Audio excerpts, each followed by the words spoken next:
چل جائے، کیونکہ قادیانی قوم کے نام بھی مسلمانوں کی طرح ہیں، اٹھ بیٹھ کے اندر معلوم نہیں ہوتا کہ یہ قادیانی ہے۔ اور جسٹس شوکت صدیقی نے ایک رپورٹ پیش کی تھی کہ قادیانی کس طرح سے دغا اور فریب دیتے ہیں، کہ انہوں نے یہ ایک رپورٹ لکھی تھی، سپریم کورٹ میں پیش کی تھی، کہ پاکستان کے ہزاروں نوجوان باہر برطانیہ اور جرمن کے ویزا حاصل کرنے کے لیے ویزا کے اندر اپنا آپشن جو ہے وہاں پر قادیانی لکھوا کر گئے ہیں۔ اندازہ کیجئے کہ باہر کے اور دنیاوی مراعات حاصل کرنے کے لیے کئی لوگوں نے آقا کریم صلی اللہ تعالی علیہ وسلم سے غلامی کا رشتہ توڑ کر اور مرزا غلام احمد قادیانی جہنمی سے اپنا رشتہ جوڑ لیا، گویا کہ اگر ان کی حمایت کی ہے تو وہ کافر ہو گئے۔ تو میں گزارش کروں گا گورنمنٹ سطح پہ، گورنمنٹ کے جو افسران ہیں یا گورنمنٹ کے جو اعلیٰ اقتدار کے اندر ایوانوں پر بیٹھے ہیں، کہ آپ نادرہ کے شناختی کارڈ کے اندر ایک مذہب کا آپشن بڑھا دیں تاکہ پتہ چل جائے گا کہ اس کا کس مذہب سے تعلق ہے۔ اسی طرح سے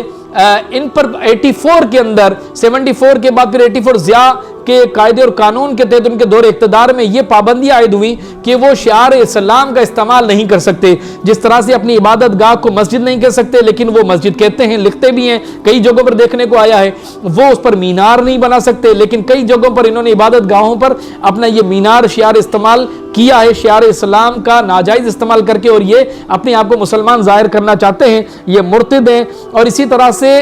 نصاب کے اندر بھی جو ہے نا یہ بہت ساری اتار چڑھاؤ کر کے ڈنڈیاں مارنے کی کوشش کرتے ہیں۔ میں اسی طرح سے چند ایک اور باتیں کر کے اختتام کروں گا کہ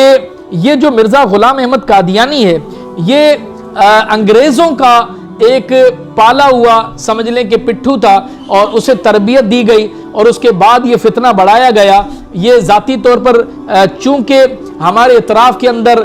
ہمارے بہت سارے جو سے جاننے والے ہیں کہ جو الحمدللہ ختم نبوت پر کام کرتے ہیں، ان کے بتائے ہوئے اور تجربات کی بات ہے کہ یہ کس طرح سے کبھی تو مال دے کر، کبھی یہاں تک کہ لڑکیوں کا استعمال کر کے، خواتین کو استعمال کر کے لوگوں کے ایمان پر ڈاکہ ڈالنے کی کوشش کرتے ہیں۔ تو اللہ تبارک و تعالی مرزا غلام احمد قادیانی اور ہر وقت کے جھوٹے نبوت کے دعویٰ کرنے والے ملعونوں کے شر سے ہماری حفاظت فرمائے، اور ہمیں